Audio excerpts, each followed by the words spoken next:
Hello students, today we study how do we conserve biodiversity. When we conserve and protect the whole ecosystem, its biodiversity at all level is protected.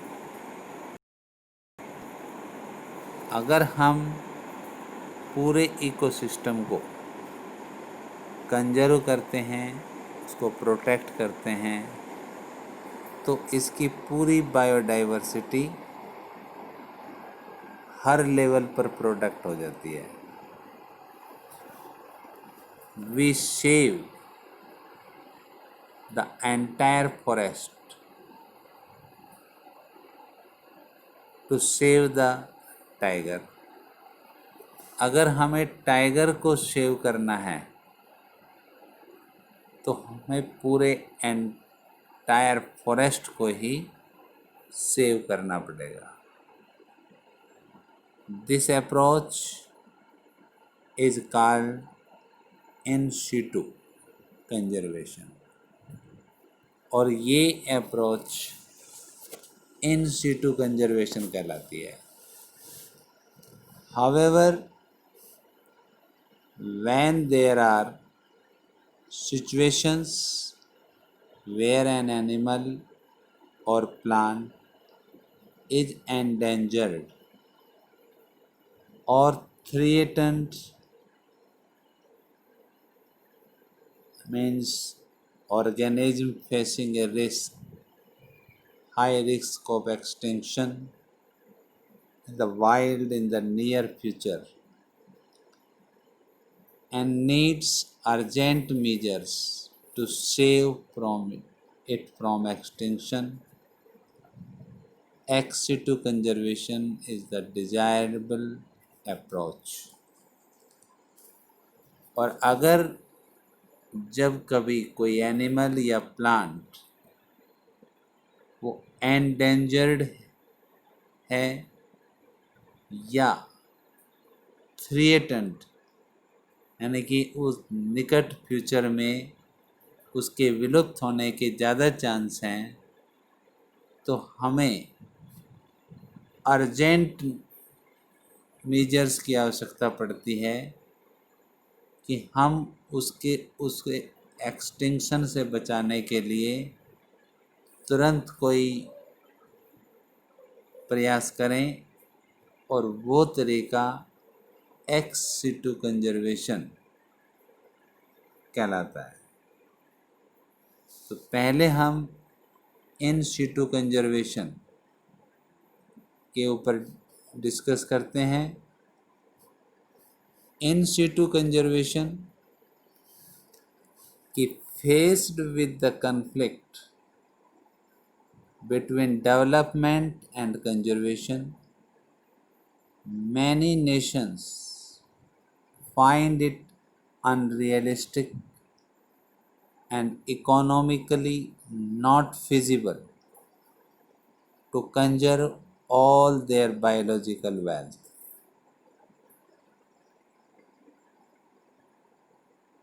Invariably, the number of species waiting to be saved from extinction far exceeds the conservation resources available.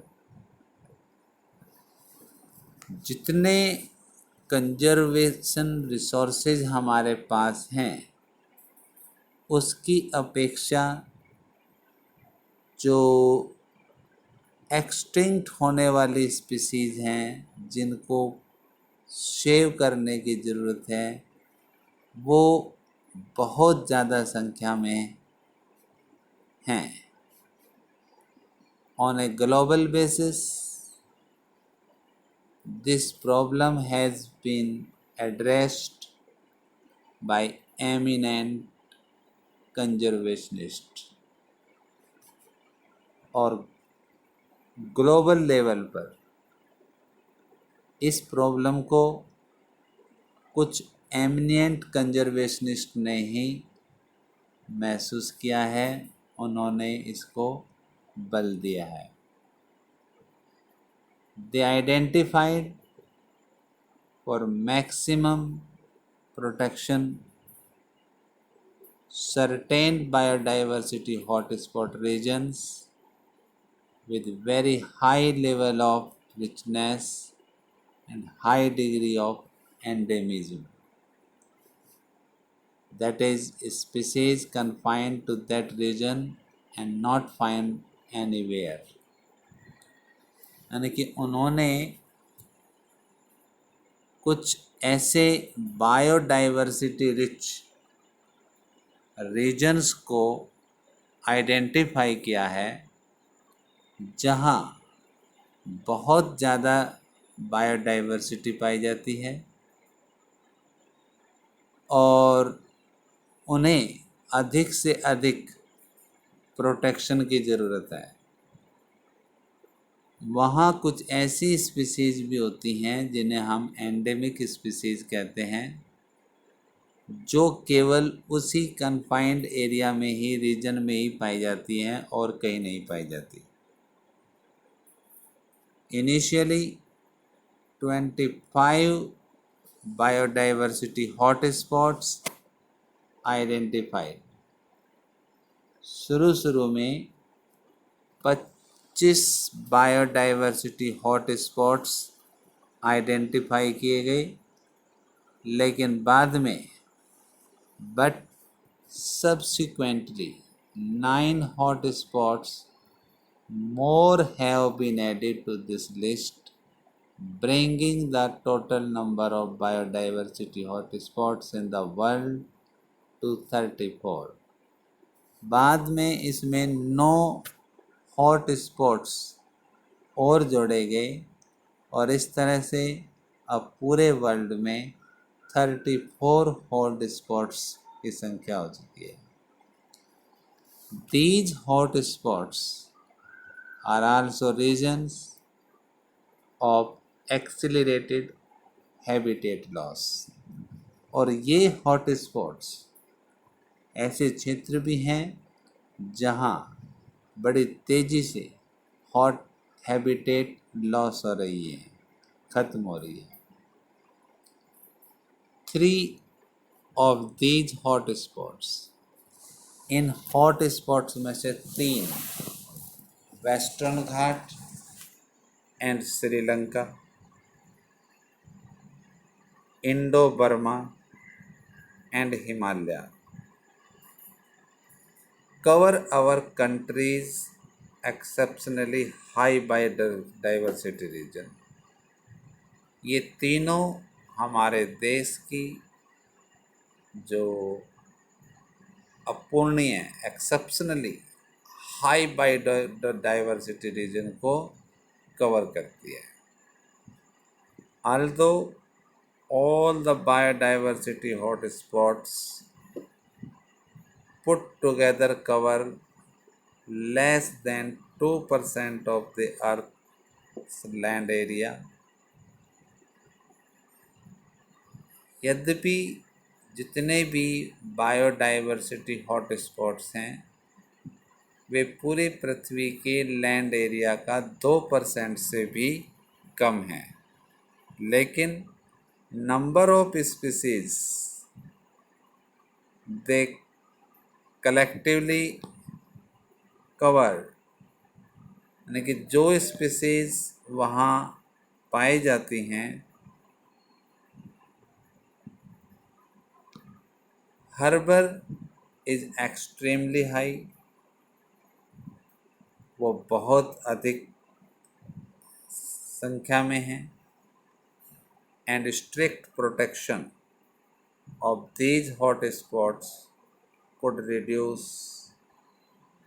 the ongoing mass extinction by almost 30%। और अगर हम in hot spots का strictly protection करें तो जो mass extinction हमारा हो रहा है उसको हम लगभग 30% तक कम कर सकते हैं। In India, ecologically unique and biodiversity regions are legally protected। Bharat में इकोलॉजिकली यूनिक और जो बायोडाइवर्सिटी रिच रीजन हैं उन्हें कानूनी तौर पर 3 ग्रुप में डिवाइड किया गया, प्रोटेक्ट किया गया है, जैसे biosphere reserve, national park and sanctuaries के रूप में। India now has,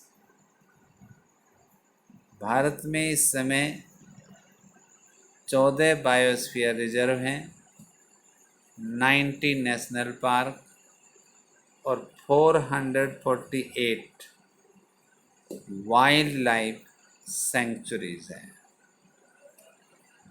India has also a history of religious and cultural traditions।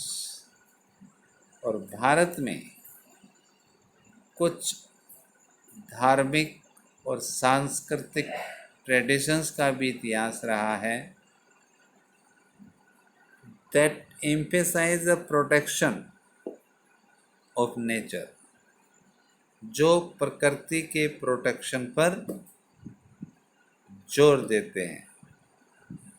In many cultures, tracts of forests were set aside and all the trees and wildlife within were venerated and given total protection। बहुत से culture में forest के tracts को ऐसे खाली छोड़ दिया जाता है और उसमें पाए जाने वाले पेड़ पौधे या दूसरे वाइल्ड लाइफ, उनकी पूजा की जाती है और उन्हें टोटली प्रोटेक्ट कर दिया जाता है। सच सैक्रेड गुरुज, और इस तरह के जो सैक्रेड गुरुज हैं वो मेघालय में खासी और जैंसिया हिल हैं, राजस्थान में अरावली हिल्स, वेस्टर्न घाट region of Karnataka and Maharashtra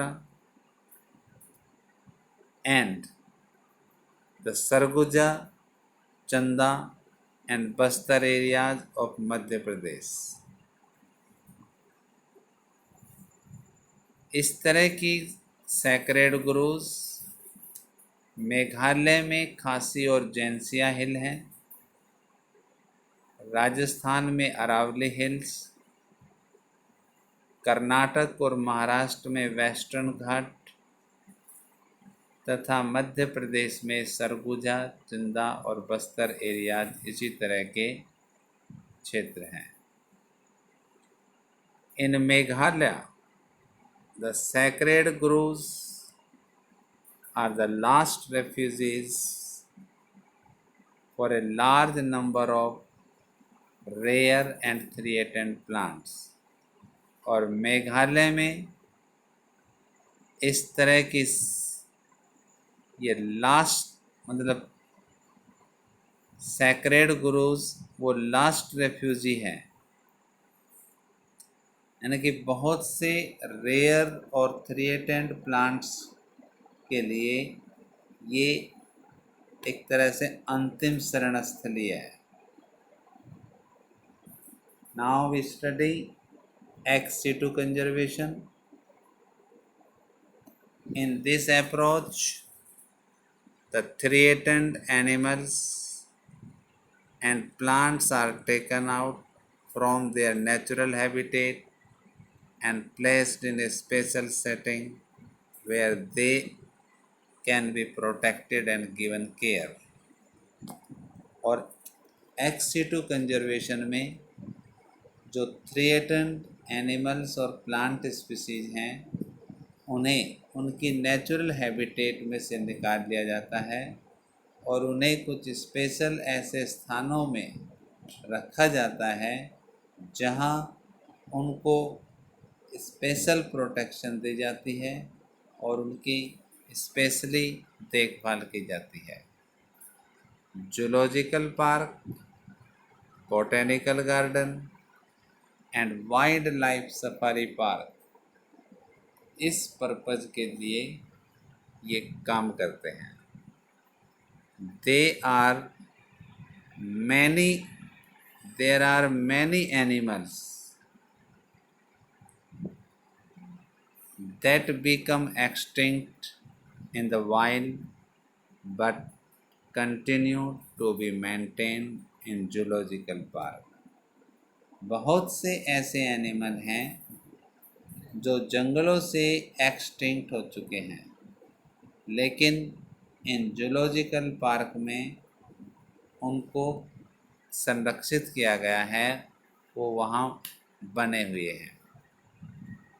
In recent years, ex situ conservation has advanced beyond keeping threatened species in enclosure।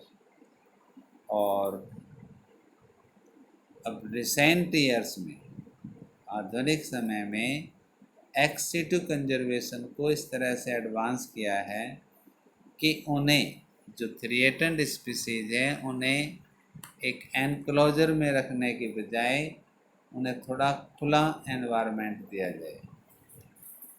Now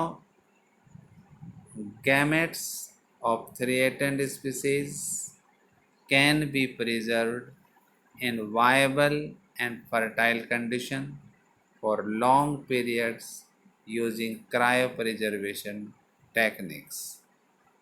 आजकल जो थ्रेटन्ड स्पीसीज के गैमेट्स हैं उन्हें वायबल और फर्टाइल कंडीशन में क्रायो प्रिजर्वेशन का इस्तेमाल करते हुए काफ़ी लंबे समय तक संरक्षित किया जा सकता है, प्रिजर्व किया जाता है। Eggs can be fertilised in vitro and plants can be propagated using the tissue culture method. और आजकल एग्स की इन विट्रो फर्टिलाइजेशन कराई जा सकती है।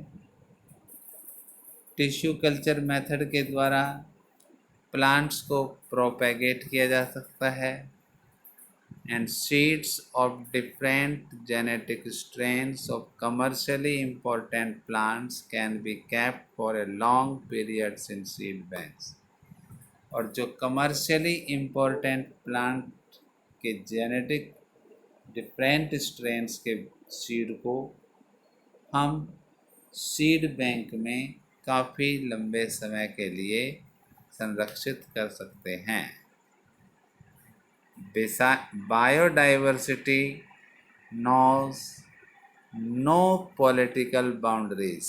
और जो बायोडाइवर्सिटी है उसकी कोई राजनीतिक बाउंड्रीज नहीं होती and its conservation is therefore a collective responsibility of all nations।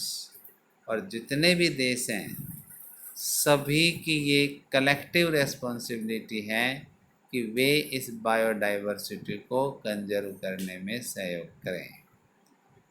The historic convention on biodiversity, the earth summit held in Rio de Janeiro in 1992 called upon all the nations to take appropriate measures for the conservation of biodiversity and sustainable utilization of its benefit।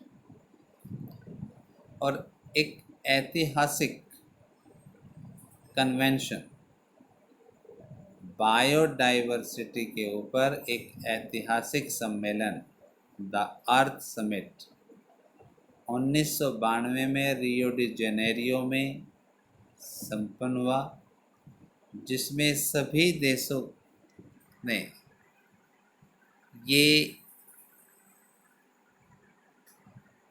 कदम उठाए, ये प्रण किया कि biodiversity को conserve करने के लिए वो सभी प्रयास करेंगे and sustainable utilisation of its benefit, और उनसे प्राप्त होने वाले बेनिफिट्स को काफ़ी लंबे समय तक प्राप्त करते रहेंगे।